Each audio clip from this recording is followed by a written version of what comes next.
Hi, I'm Alicia. And I'm Robin, and you're listening to Bowel Moments, the podcast sharing real talk about the realities of IBD. Served on the rocks. This week, we did another research roundup with friends of the show, Stacey Collins, registered dietitian, and Josie McGarva, GI psychologist. They both recently attended and spoke at the Crohn's and Colitis Congress. Congress is a conference held by the American Gastroenterological Association and the Crohn's and Colitis Foundation for healthcare professionals who specialize in inflammatory bowel disease. Listen up to hear about the talks that they did and also to hear what they learned. Cheers. Hi, everybody. Welcome to Bowel Moments. This is Robin. Hey, guys. This is Alicia, and I don't think we could be more excited for this episode because two of our favorite ladies are joining us tonight. We are joined by often mentioned Stacey Collins, friend of the show. She is going to put on her not friend hat though today. She's putting on her registered dietitian hat today. So everyone get ready to hear truth bombs. The other person we are so excited to have on the show is Josie McGarva. Josie, you also have been on the show, guest, and have been also referenced in many of an episodes. So I know. Do you feel special? You should. All right, I do. And Josie is a psychologist. She is specializing in looking at inflammatory bowel disease and things like post-traumatic stress, amongst many other things. Guys, I'm really, really excited to have you on the show. So is Robin. We were just talking about how this is dream podcast right now. The reason we brought you on is not just because we like you, because that's part of it, but that you just finished attending the Crohn's and Colitis Congress, which is a really informative conference about inflammatory bowel disease. However, we're not going to start by asking you about Congress quite yet, because we're going to ask, what are you drinking? Josie, what are you drinking? So I think last time I was on the show, I was in the thick of grad school and was drinking tequila. But I have since graduated and now have a really peaceful yoga life, and I'm drinking water. So things are going much better psychologically. We'll go with that. Lovely. We are very happy to hear it. Very happy to hear it. Stacey, what about you? I'm drinking peppermint tea and honey. Robin, what about you? I have had many phone calls today. And while I did drink water for the majority of the day, I am having a Satsuma and rum liqueur. Ooh. And it is delightful. Wow, that sounds so yummy. And I love that it's not just orange. It's I'm having a Satsuma. Ladies, I broke up my favorite cocktail for you. I am drinking a French 75. Well, cheers. Cheers. I don't know if you know this, but French 75 is also my favorite drink. I just will not go through the trouble of making it myself. So that's why I default to a ranch water usually on this podcast, but I'm excited about your French 75. Which one of you would like to give a general overview that's better than mine about Congress? How I explained it to people who are you're going to a research conference is it's like an adult science fair, kind of. Picture when you were a little kid and you're at a science fair and you're like, yeah, cool, I got first place because I made this whatever balloon float. I don't know what kids do in science fairs, but it's like that, but way cooler. And it's a yearly gathering of GI doctors, dietitians, psychologists. I mean, just a few of those, mostly GI doctors that all get together and share their new research that they found specifically in IBD. A lot of the drug companies are there repping their new drugs. Some patients, but there's not a big patient presence there either. It's a professional conference for practitioners in the field of IBD to learn about new things on the horizon and up and coming things for the treatment of patients. I will add that it's for clinicians too. They have clinical sessions and research sessions too. Yes, it is. It honestly is more catered towards clinicians. I should have specified that.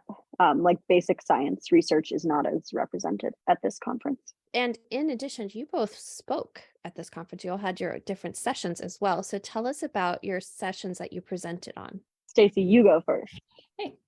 Okay, so I got to moderate for the first time, which is really exciting, but also very nerve-wracking because anyone who knows me knows that I am an optimist with time to the point of perhaps mismanaging it. So having to keep other people on a schedule was very, nerve-inducing for me. but it worked out. I think it went well. So I moderated the APP section about how we can make nutrition more accessible and more applicable for our NPs and our PAs. And I co-moderated with Kim Kearns, who's a nurse practitioner.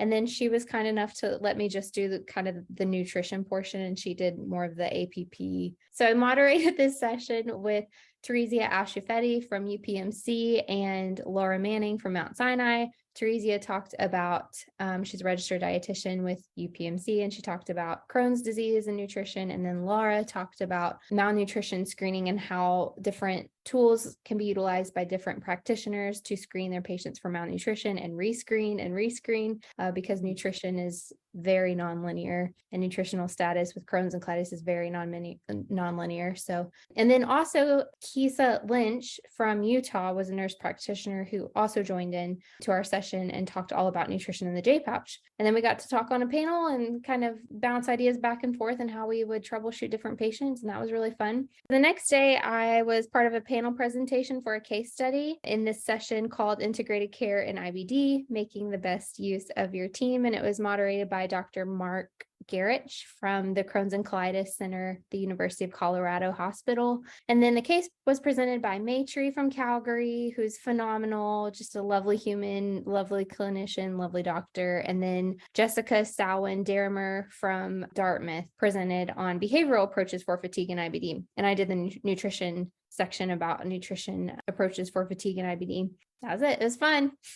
Josie, what about you? So I presented on a panel where it was like the most interesting abstract presentations. So when you apply your research to a conference like this, they select some abstracts to have poster presentations. That's like the adult science fair part. And then a select few get oral presentations. So I presented on my thesis from my master's program that I conducted with Dr. Tiffany Taft at Northwestern. And we looked at heart rate variability as an intervention for IBD related fatigue. So Stacey and I both talked about fatigue, which I thought was pretty cool from different aspects. And I know that a lot of those words I said are like, what does that even mean? So I'm happy to explain it further. My research looked at heart rate variability, which is the change in time between heartbeats. It's just a natural part of being alive and having a heart that is beating.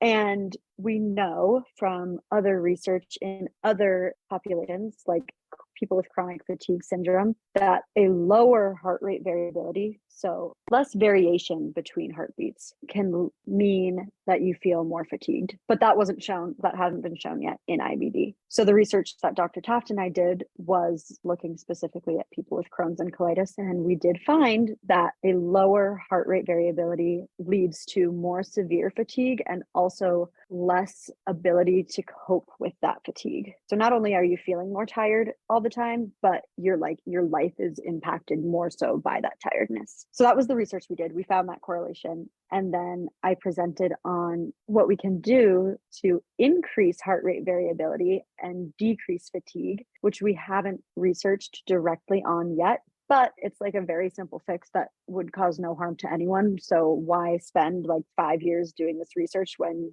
we can just do it now? And the simple thing that we can do is it's something called resonance frequency breathing or diaphragmatic breathing, or in yoga, Adham Pranayama, like this thing that's been around for thousands of years. And it's just slowing your breath down to 4 to 6 breaths per minute. So that's like a 5-second inhale followed by a 5-second exhale, which sounds kind of easy, but it's really not that simple. And if you practice that, research says for 20 minutes a day, but I think like as long as you're doing it, something's going to change. It'll help decrease your heart rate, which will increase heart rate variability and hopefully help with fatigue. I think that was a summation of my 15-minute presentation that I did. That is so interesting. But also I feel kind of dumb. Can I ask a dumb question? Please. So the heart rate variability is the time between beats. Yes? Mm-hmm. Okay.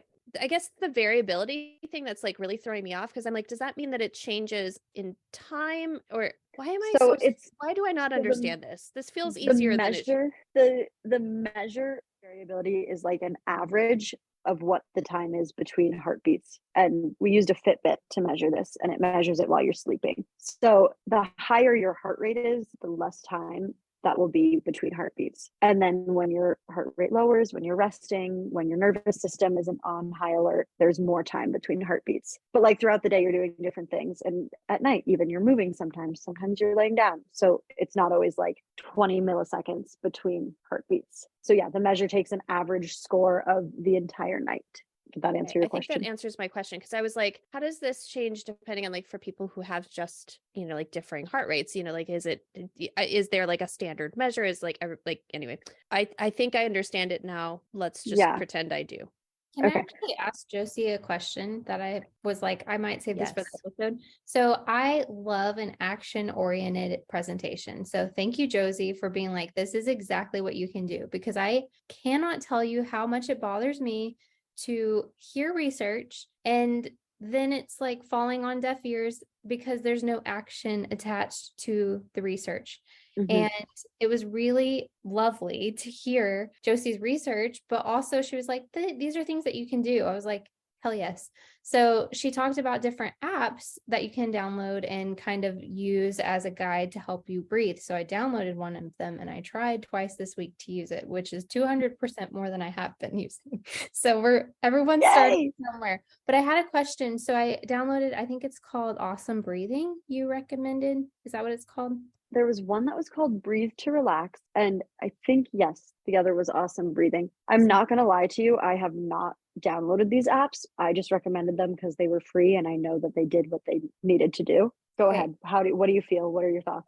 I think it's a great app. I was just curious because it had a few different options and one of them was like box breathing. And I was like, does box breathing have the same effect as the breathing you were talking about, where you're just doing like that really, really deep, like vagal nerve massage, I think you talked about.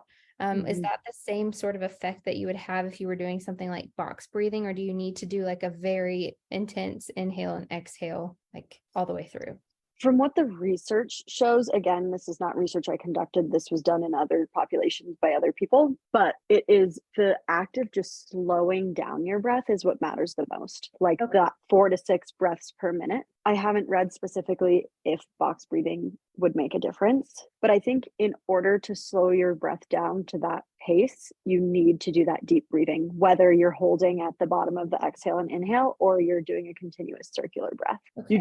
You need, like, if you're breathing into your chest, there's no way that you can inhale and exhale for 5 to 6 seconds. So you have to direct that breath down into your gut. And this method of diaphragmatic breathing is used already as a behavioral intervention for IBD, like for pain, partly, and for people who have anxiety or PTSD, which, like, it's a really great thing. And that's why I felt really great recommending it without doing the research to say that it's going to help fatigue. Like, I think it will, maybe it doesn't, but it's going to help a lot of other things. Yes. Like, what's the harm in deep breathing? And if you are struggling from severe fatigue, which found out 52%, I think, of patients in clinical remission still struggle with severe fatigue related to IBD. It's like the number one thing that people just can't figure out. Why is this happening? Your vitamins and minerals are balanced. Like, what's going on? Mm-hmm. That's wild. Yeah, it's unfortunate.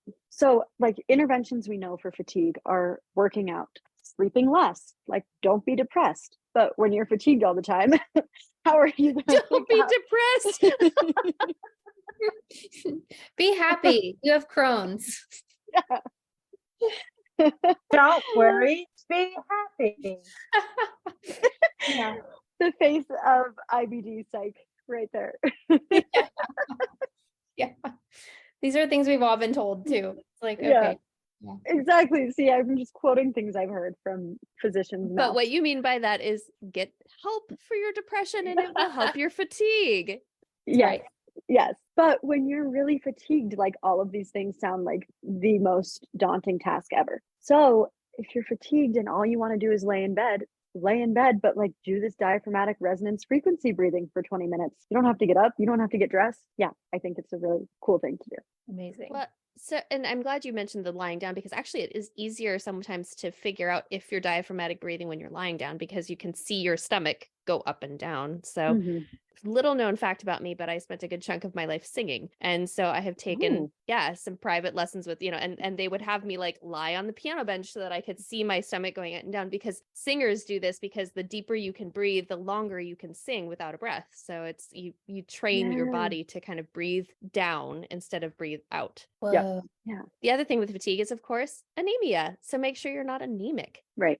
Yes. Like if you have medical reasons for fatigue, this is not going to help you. I mean, it might make it a little better, but this is not the end all be all. Like make sure you're in check with all of your other fatigue influencing factors. Yeah. A gentle reminder to providers to please screen for iron, specifically total iron binding capacity and ferritin every 3 months in active disease and every 6 if patients are in remission. CBCs are not enough. Thank you. This message is brought to you by. And if your doctor doesn't order them, to all of you patients, please just ask. And if you don't feel comfortable asking, just send a message through your patient portal. Thank you. Well, that is very cool, guys. I'm really glad you guys got a chance to inform people of all of this information. And I think that is the nice thing about Congress, is that the idea of it, from my understanding of it, is really this holistic care of a patient, not just like, hey, here's your gastroenterologist or here's a colorectal surgeon, but that there are these other people that can be part of the care team that are super vital. So I'm glad that you guys did this.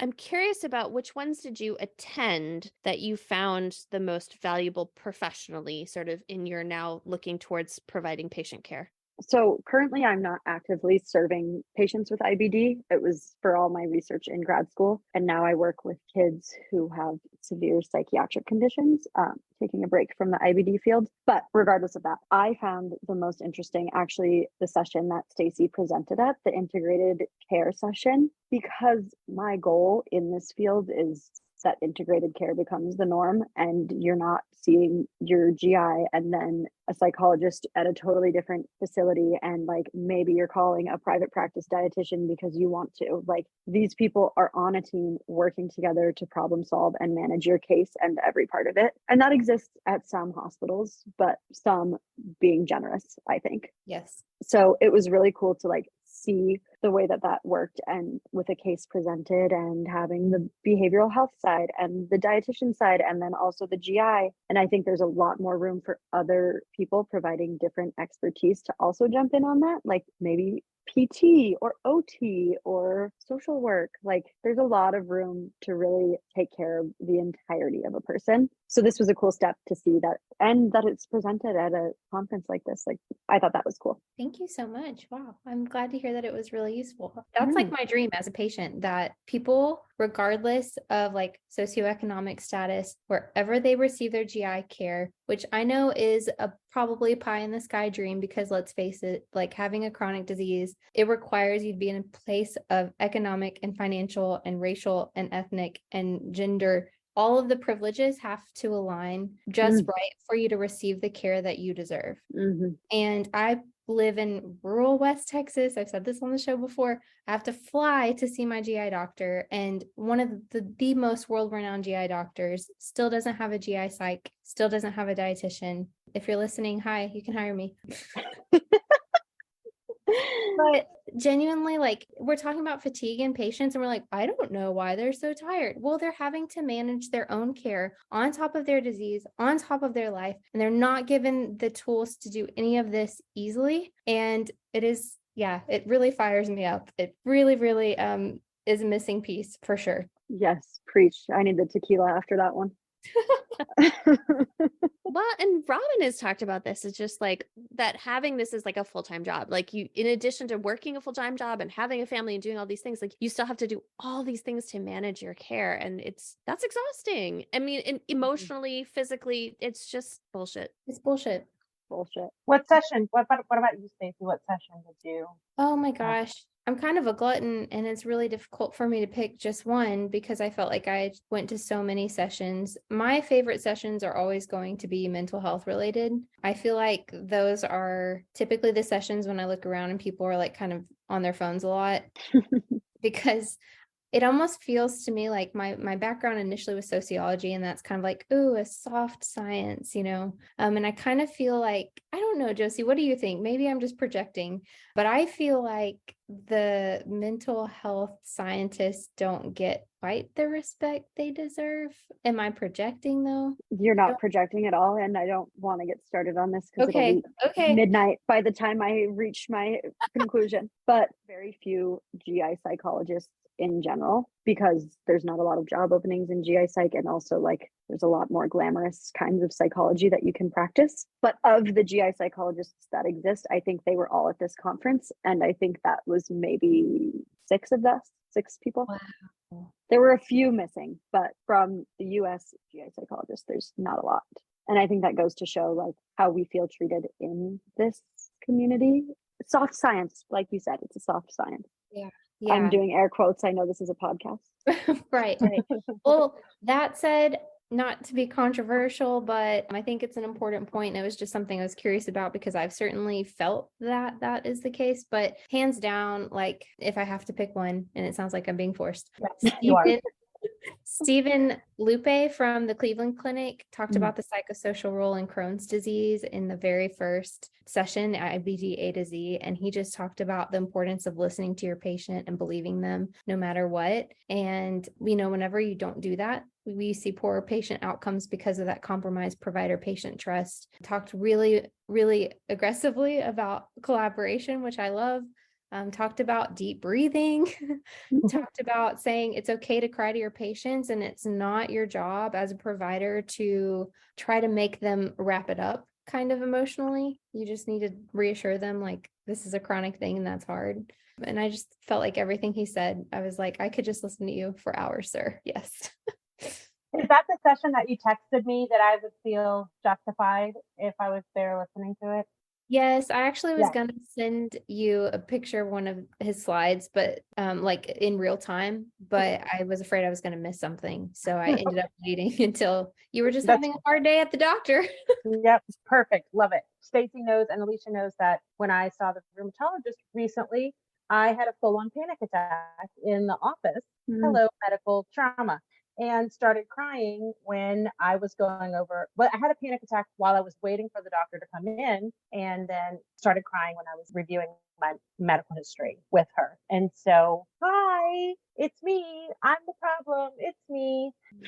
So, okay, but I have a real question here. So your episode is going to air before my sister's episode does, but we have already talked to her, and she is very passionate about pain management in IBD patients or any chronic illness, really, because she has a lot of varied experience as a nurse. And she says that in her experience, our pain is not believed or recognized. And when she worked in the ER, like we were more likely to be in the gurney on the outside because people who had visible injuries, like, a broken bone or something they could see, were more likely to be believed. And she was talking about integrative pain centers and having the psych and the dietitian and the pharmacist and the physician that all specialize in pain. And I'm wondering if there was any talk of pain at this is a curveball, but was there any talk of pain management at Congress this year, or making a pain specialist a part of that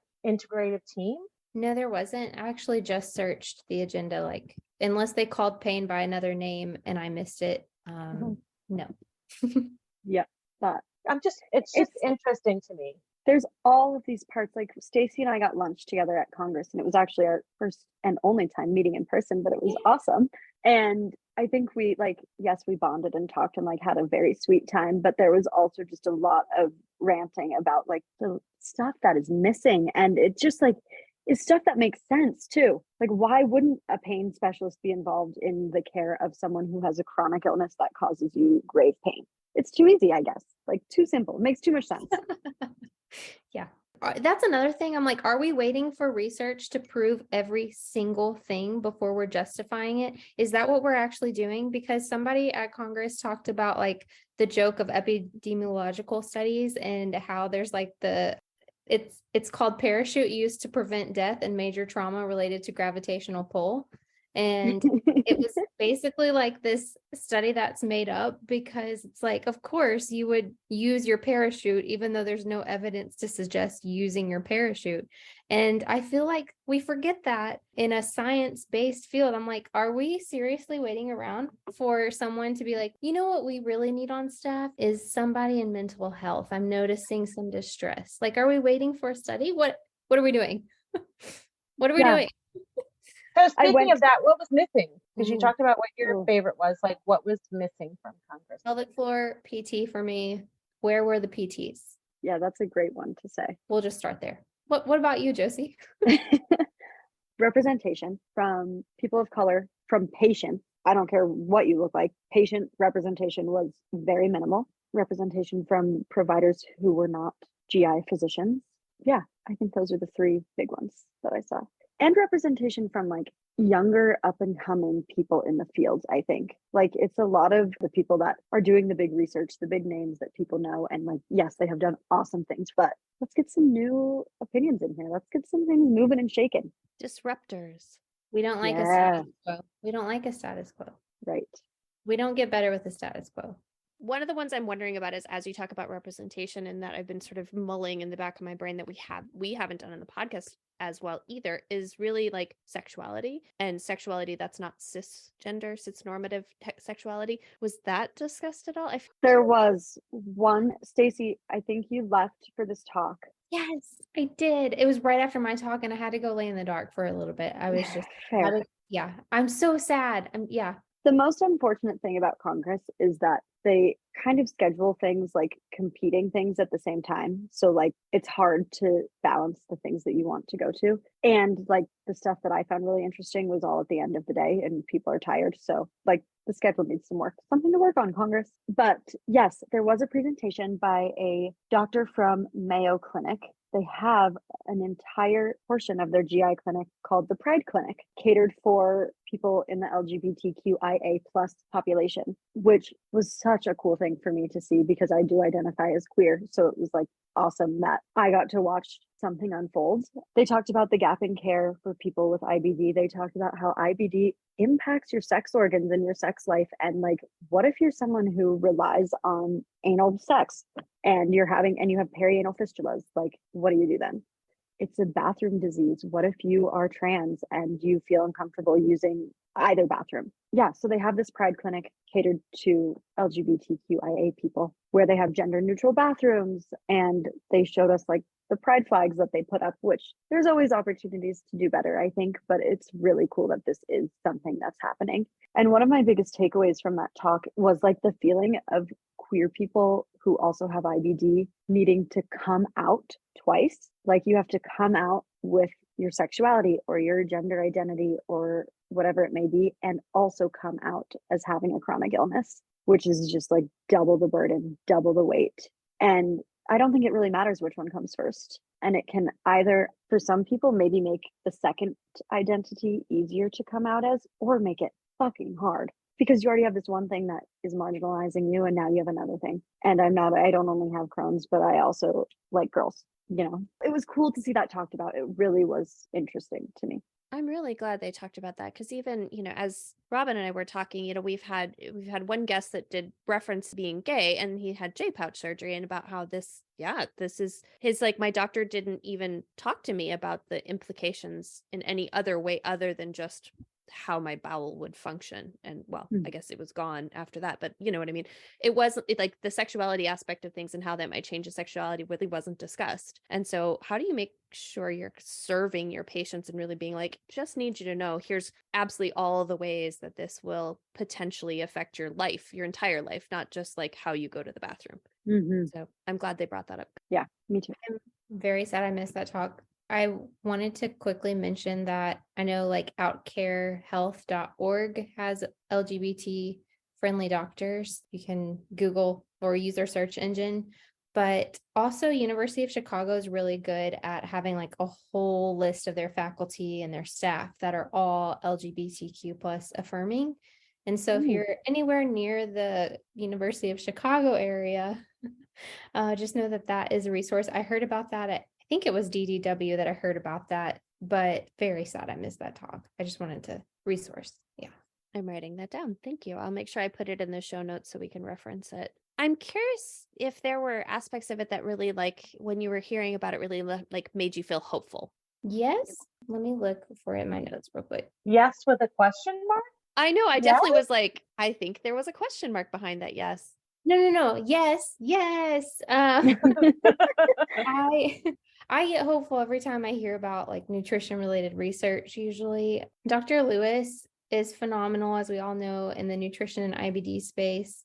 Seems like just a really nice man, really compassionate doctor. But he talked about how there's some research that's happening right now. It's not been published, it's not concluded yet, but it's about ultra processed foods compared to just like a regular vanilla sort of human diet. And I'm absolutely paraphrasing, but it would be really nice to see like a diet that's high in additives compared to a more typical diet and how that might or might not predict disease course. So that was something that made me really hopeful. I love hearing conversations around like anything nutrition related. So that was the thing that made me most hopeful. But what about you, Josie? I'm going to be honest, I only went to 1.5 full days of the conference, so I didn't see as much as Stacey did. But of what I did see, what makes me hopeful, I think, is that this conference exists, honestly, and that there is a place for providers from all over the country to come together and like get on the same page. And while, yes, probably not even close to half of IBD care providers were at this conference, like it's a way that research is getting disseminated in a manner that isn't, you have to sit down at your computer and do a lit search and like read everything and compare it for yourself. And I went to my GI doctor actually 2 days after the conference, and he so happened to be at Congress, which I didn't know he was there. And he talked about, Stacey, that parachute thing that you were talking about. He used that example with me. Yeah. So that was cool to like see that, okay, this person went to this conference and now he's coming back to his office and like using what he has learned and bettering the life of patients, hopefully. Yeah. And it's just cool to see like scientists and care providers come together and share our knowledge and like geek out over this thing that kind of sucks most times, but you know, brings us together. I love listening to researchers talk about their research. Like I'm getting chills just saying that to you right now because they're so passionate about their work, like so passionate. Fully admit that I'm a nerd about this, but watching someone who is just giddy. I mean, they're basically giddy when they're talking about their research and telling you all about it. That always gives me hope whenever I'm able to be in the same room with a researcher who's talking about their work, or 2 researchers or 3 researchers bouncing off each other. It's like the energy in that room is like, we are definitely going to find the answer to this. Yeah. Mm-hmm. Yeah. And there are like people at these conferences that genuinely believe that we're close to cures. And there was a whole talk about that. I didn't get to listen. So I alternate between like talks and making friends. And so I must have been making a friend, or apparently this was my first talk that I learned this about myself. But after I'm done, I'm like, I'm going to go lay down in the dark. So I don't get to see everything, but yeah, there are people that are at these conferences that genuinely believe that the work that they're doing is getting us closer to cures, and it is life-giving to hear. Yeah, I think that Cure for Crohn's disease, I think, was the title of the talk, ? And I think that it was at the same time as the talk that you were giving about interdisciplinary approaches to healthcare, which is when I get back to this, like they schedule things that you kind of need to go to both of these things, but they put them at the same time. Like that's one thing that was lacking, is also like representation of a lot of Congress attendees in the talks that Stacey and I were giving and speaking to like what we really found cool about Congress. Yeah. I almost skipped you, Stacey, for Cure for Crohn's disease, but I didn't. Oh, thank you. Thank you. Honestly, I probably would have skipped me for Cure for Crohn's. I'd have been like, that girl, I'll catch up with you later. I'm going to go cure Crohn's. Yeah. Both of your talks sound like they could have been keynotes on it. Honestly, just like, I feel like they're valid enough for everybody to hear that they could have just put it on the main stage. Maybe you just need main stage, no breakouts. Just go with that. Yeah. Honestly, I felt like a lot of the really important topics like diversity and inclusion and all of that was the very last part of the day, and everyone's fatigued. Or like the women in IBD breakfast was at 6:30, and I'm like, that's not breakfast. What is that? That's like a midnight snack, 6:30 a.m. Are you joking? Like things like that. I'm like, well, I wish we could make this. To be honest, as somebody who has planned conferences in the past, there are times where you deliberately put the like topics people want to hear at the end of the day, because otherwise they go and lay in their dark rooms at 2 instead of at 4:30. So you keep them. It's a way to keep people like continuing to go longer. That's a really optimistic perspective, and I'm going to adopt that as well. That is an optimistic perspective. You say optimistic, it is strategic. That is what we, Alicia and I, do as event and conference planners to keep people cheeks in the seats, baby. You got to have cheeks in the seats. There was a presentation called Shark Tank, which was moderated by Dr. Hanauer, who is the IBD doctor that I worked with at Northwestern. And he is a very good, knowledgeable guy. But this presentation that occurred on the main stage was physicians pitching an idea of how to care for patients, and then other physicians bidding on that idea. Like, do you want to buy this or would you pass? Like Shark Tank, the show Shark Tank. I kind of zoned out and I couldn't tell you exactly what the things were. I know one of them was like surgery as the first line of intervention for IBD. And much of them were like, this has happened for a few cases of like really like unique presentations of disease. Should we buy it? Should we do it? And I really disliked this talk because it was on the main stage and a million people were there watching it. And I don't think I heard patient perspectives brought into it at all. Like, that was the toughest part of this conference, is attending as a provider and a patient. And it's triggering and also hopeful, and also like, do I need to distance myself a little bit from this world, but like to care for myself? But while that talk was going on the smallest stage of the conference was a talk about disparities in diagnosis, treatment, and care among IBD patients of color. And this was the one that Dr. Borum and then her patient Melody, you know the last name, Melody? Narain Blackwell? Yeah.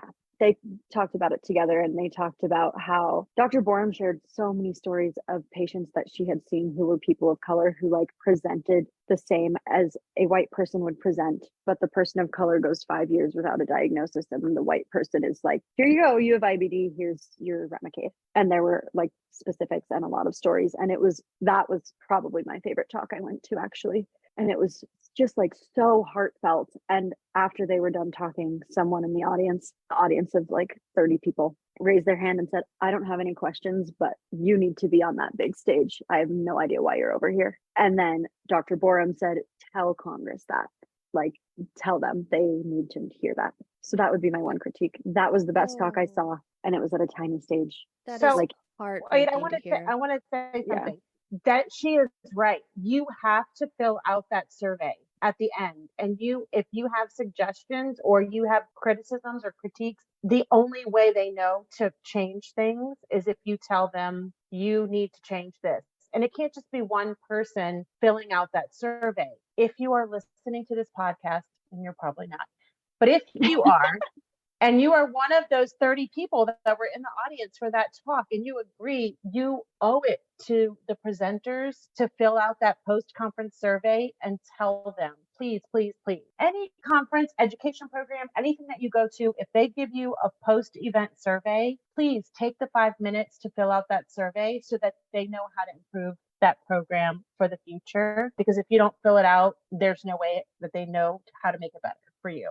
Very true. And I mean, the other thing is that, especially since, if you're talking about hundreds of people, thousands of people at this conference, and only 30 people are sitting there saying this is the best thing ever, like, it still may not be enough, but fill out the evaluation, but then even send an email to the conference organizers and say, I put this in the evaluation, but I also am going to send it to you that this is a travesty, that this is information that every single person should be listening to, and that other thing that was happening on the main stage could have either not happened or have been put in a different room or happened at a different time, because this is such a vital topic. And you cannot tell me that any of the organizations involved in the making of this doesn't have this as one of their quote unquote pillars of what they're supposed to be working on right now. And so how can you say that that's the pillar of what you're working on when you stick it on a tiny stage? You can't.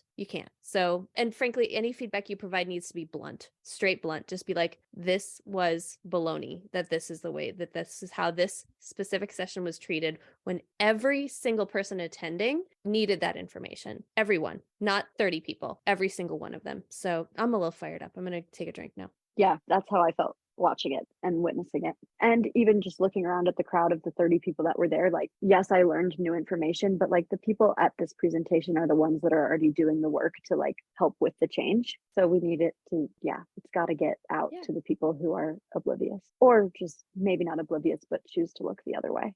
And I mean, maybe there was a way to take their Shark Tank idea and blend it together, like maybe it's Shark Tank of how do we better serve people of color? I don't know. Come up with some ideas there, guys. I would love to just listen to a bunch of white men try to figure that one out. No, not the white men in the Shark Tank. I meant like take the idea and then fill it with better people to be talking about this, Stacey. Okay. Okay, moving on. Sorry for that rampage. That's okay. This is going to be my wild card question to you, but like you both had your actual doctors, the people who look at your charts and read your tests and do your colonoscopies in the same place as you as professionals. I'm going to just put myself in this place. I think I would have a hard time being like, you are my actual doctor who like copes with my disease with me, but also I see you as like a person that's like also my contemporary as a colleague. Is that weird? I'm just like such a super fan of my doctor because of the care that she provides. And honestly, any excuse to be like in the same room with her, I'm like, hey. And I know we're not really, putting people on pedestals isn't a great idea, but so something that happened at a previous conference was I was leaving a room, and at the same time, one of my previous doctors was walking past me. She's no longer my doctor because I'm not in the Dallas-Fort Worth area. And anyway, and I immediately just started crying because I have not seen her since I was in, like, it was like a visceral response. I just like started crying and I was like, Dr. So-and-so. And she turned around and she was like, Stacey. And she didn't know that I had surgery. She didn't know that I had a J pouch. She was like, how are you? Are you still with Dr. So-and-so when you left my care? Like, how are you? So I really try to maintain like a professional, like I'm not here as a patient. I'm here as a person who's like trying to get her shit together as a professional. But I could not do that at this previous conference because it just like struck me kind of out of left field. And anyway, ended up catching up with her very briefly. And I got the chance to tell her, like, I really credit you for like actually keeping me alive. And she was like, are you joking? I didn't do anything, which was ridiculous. She came to the hospital like the day that her dog was put down. I'm like, whatever, you're the best. Anyway, so yeah, seeing my doctor at a professional conference and like getting to try to talk to her as a professional, I feel like she wants to ask me questions because she likes her job. So I think we're both kind of like tap dancing and tiptoeing around like, oh, I've seen your asshole in an endoscopy suite. No. I think it's pretty cool. I don't have a hard time with it at all because I'm just excited to get to like play in the same sandbox. And I do a pretty good job for the most part at not being like, hey, so I've got this thing. Is it an extraintestinal manifestation? Could you just like check out this rash real quick? And we were even joking about it at the bar one night. I was like, I'm going to send you a my chart message because she said she had my chart duty. And she was like, okay, I'll look in my room. And I was with Caroline, friend of the show, also a patient. And she was like, Caroline, it's just a rash. It's not an extraintestinal manifestation. Yeah. Anyway, long-winded. Big fan of my doctor. I try. My turn. These are conversations that I've had prior to like entering the field, is like, how do I be a coworker to the person who's also like providing my care? But it was really cool to debrief with my doctor afterwards and like be treated like more than a patient and like acknowledged as more than a patient in a way that I hadn't seen before. Like he was asking me questions. He was asking what should I tell my patients who have problems with this, which was really cool to see and sweet to see. Yeah. That's amazing. So Josie, one of the things you said you might change about Congress is you said there wasn't a lot of patient representation on stage, but also not a lot of patients there in general. I think probably the reason of this, just because of the fact that it's a scientific conference, is there's an understanding that perhaps like the average patient, not you guys, who doesn't do this as a career, would have a hard time understanding the science and maybe not take as much from it. Or perhaps also some of these conversations where you do get into like case studies and things like that might get to be a little bit awkward, perhaps just in presenting information. But so do you think there is a way for them to evolve this, so that there's more patient participation? Or do you see this more as the patients participating in a way to educate the doctors and not vice versa? I think the second thing you said, I don't think it's not catered towards information for patients, but doctors deserve to have patients sharing their perspective to help them better inform care. So I wish that every panel that existed, no matter if it's talking about like the most unique surgery techniques that I would have no idea how to even pronounce, a patient should be sitting on that panel to inform the decisions that are being talked about. It's our life that's getting impacted, not the doctors. Yeah, I think that's what I'm going to say. And then I have a question for Stacey, but Stacey, give your input first on that. I'm just like, yes, all the way. I think that so much stigma, even in treatment, comes into play because we often don't hear a lot of feedback from patients. And Robin and Josie have both had surgery, so y'all can chime in on what your experience is. But I feel like surgery is a little bit siloed, where the surgeons are like, go and live, I fixed you. And whenever we don't hear from patients that have had surgery, and you're at a medical conference with a lot of GI doctors who have a bias toward medicine because that's their training, I think it's potentially harmful in patient care to not include the perspective of patients who have gone through surgery, whether or not there be good outcomes. I think it would just, obviously you have to make sure like the patient's safe and cool to talk about it, but it's almost like, yeah, it's just such a disservice for doctors to not hear how patients' lives could be improved and or impacted, and how they can make adjustments, because you don't get to ask these questions in a 15-minute consult whenever you're the one triaging the patient. I would love to hear that about diets too. Like if patients are prescribed diets without having like the full scope of their life taken into account, and how that may or may not have been appropriate for them. I would love to hear patients talk about that too.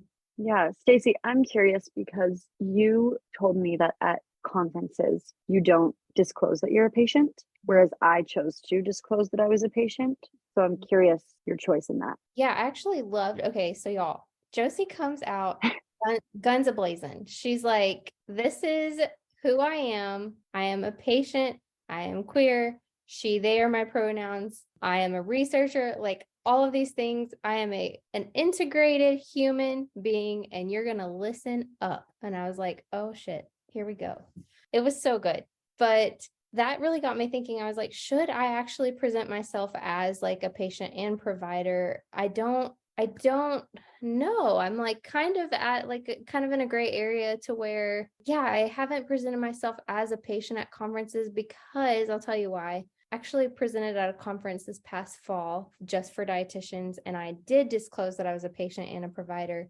And I felt like the questions were very directed toward me as a patient, and it became very emotional for me. And I don't know how to navigate that. I don't know. I'm kind of at a crossroads where I'm like, I'm not really sure, because I don't hide the fact that I'm a patient like in any other capacity. I've talked about it extensively here. I talk about it on social media. I'm almost like, hey, I'm Stacey without a colon, like if you meet me in real life. But for some reason at a conference, I'm just like already very, very nervous to be on stage. I love it. Love teaching. I don't know. I don't have a good answer. I don't know. I'm going to work through that and I'll let you know. Well, and I don't want to influence you one way or another, but I do think I'm going to influence you one way or another.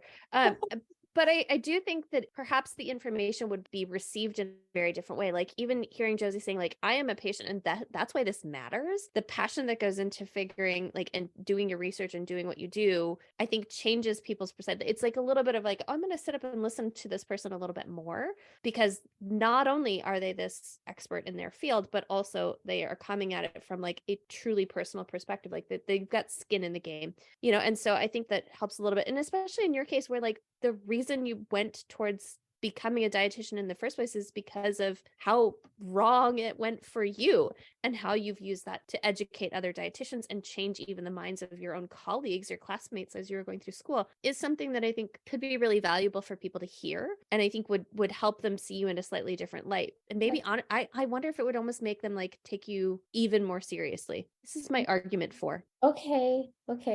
My argument against it is clearly you have some boundary issues around this with like that feel that you resonate with you inside. And so if that's not the case, then you know what, you do what feels best for you personally. Like if your heart is saying is going up and that's variability, then maybe you don't Maybe you do some deep breathing and you don't do it. I'm just gonna lay on the stage and do some deep breaths, and then I'll be right back. Y'all have everybody do it with you, and then it's an exercise. That's what Josie did at the very beginning of her talk. She's like, "We're gonna breathe," and I was like, "This is the best thing that has ever happened at a conference." It's like everyone take a breath. It was amazing.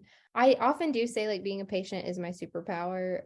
So I don't know why I would choose to not like show up and be like, I have a J pouch and my life is okay, everyone. Because I've also noticed when people find out about my J pouch that they usually say two things. I'm so sorry. Or, oh no. Stacey, I think like I so hear what you're saying in that even at a conference about this disease, having the disease is stigmatized. Yeah. And it makes people think of you as less than or weak or sick or like, how are you going to get a PhD? You have Crohn's disease. Yeah. And maybe no one has blatantly said that, but like that doubt lives inside of my body as I think I can like see that coming up in you too. So I feel you and I hear you. Yeah. But also when there is no patient representation at this conference, like we get the chance to say, hey, we're patients and we're badass caregivers and providers and like researchers, fill in the blank of what we do. You know, it's absolutely the truth too, because I'm not saying this to like be competitive or anything, but I would go toe to toe with a lot of different clinicians and bet that even if I'm not as smart and even if I'm not as experienced, I can still like come out with a really good patient outcome just because I understand where they're sitting. Like yeah. Okay. You've convinced me. Fine, guys. I'll just close it. Also, we're going to need you to stop saying stuff about not being as smart or not being as experienced. Pretty please. I will continue to remind you of this forever and ever. You are an IBD expert. Thank you. One thing while we're on this note that Stacey and I did discuss is the lack of support that exists for people who are IBD providers, but also have IBD. Yeah. And there are a lot of us out there, I think. Maybe not a lot, but more than we may know about. There were at least three surgeons at this conference that had J pouches. I think a lot more people than we know are, or that are willing to share. Yeah. And I talked to Tiffany, Dr. Taft, about this too. And she was like, hell yeah, because she has Crohn's. She's out with that and is a GI psychologist. And yeah, so people listening to this podcast, if you have IBD and you also provide care for IBD patients, Robin and Alicia have my email. Please email me and let's start something like a virtual support group, whatever it may be. Because if you're a GI doc, you can't go to your like neighborhood support group and be there like sobbing to your patients about your condition. You know, it doesn't work that way. So let's get something going for us, because that is just a whole nother intersection of how this disease impacts us. Sign me up. Sign me up right now. Yes. Yeah, I love it. Let's do it. Our first Bowel Moments support group. Should have always existed. It kind of does. Just listening to it is like a support group. It's actually true. Also, from this podcast, I've like met up with so many, like I met up with Josie, I met up with Grady at the last conference. Like I've gotten to meet so many people and I'm going to meet everyone. It's like a bucket list thing at this point, but y'all keep adding really great people. So okay, guys, it is getting late. Poor Robin is way past her bedtime, I would imagine. But any other final thoughts? I am curious, just like taking your professional hats off and putting your patient hats back on, since we just talked about this, like just patient hats specifically. Was there anything that you learned in any of your sessions that you felt was really like something other patients would want to hear? I think like I'll honestly get emotional talking about this. When I was diagnosed, I just felt so alone. Like I just felt so alone. And I was so new to IBD. I'd never really been to the doctor. And to have a doctor tell me like that diet didn't matter, that wasn't the issue. The issue was that the doctor missed an opportunity to make me feel safe in my body because I was telling him that nothing felt safe in my body. And I think I would just tell patients that like this conference, just like Josie kind of already said, is proof that people are listening and enough of the right people are starting to listen to what patients have been saying, to the point to where they're inviting dietitians and they're inviting APPs, your nurse practitioners, your PAs that you're corresponding with all the time who know your name and your dog's name and what school you're going to and what job you're about to land. Like all of these people really, really do care about patients. And I don't know, I'm just so encouraged. Like I would just tell patients to continue to be encouraged. Like there's so much about this shitty disease that will weigh you down. And if you get on a forum, like the suck never ends, but just know that there are professionals, there are people who are like seeking out opportunities to fly to these conferences to learn from other people so that they know how to show up for you. And that is just so healing to me as a patient. And the end. That made me emotional, Stacey. I think my biggest takeaway would be, it really sucks that I'm gonna give this ask, but ask for what you need because it's out there. Maybe it's not presented to you at your fingertips on a silver platter. It's likely not. But if you know that you're feeling anxious because your ostomy pouch doesn't fit right, or because you have to use the bathroom all the time, whatever, like the simplest thing, if you're feeling anxious, if you're feeling depressed, if you're feeling like you want more information about diet, ask for it, work for it. It's there. It is there somewhere. And no, it shouldn't be on the patient to have to find that, but this conference shows it exists. Yeah, it is unfortunate that it's still a place where we don't have integrated care centers where you automatically talk to a psychologist or a social worker or a therapist or a dietitian or a physical therapist or whatever it is. But you're right. I feel like we've had enough conversations with providers that are saying this is the model we are going towards and that we're working to achieve. That makes me hopeful that eventually we'll get to a place where patients won't have to ask, because it will be just part of a general conversation that happens as you're walking in the door to these places. And they'll say, tell us how you are. How's your pain? How's your mental health? How's your anxiety? What are you eating? Are you eating? Are you eating at a regular schedule? Are you eating more than once a day?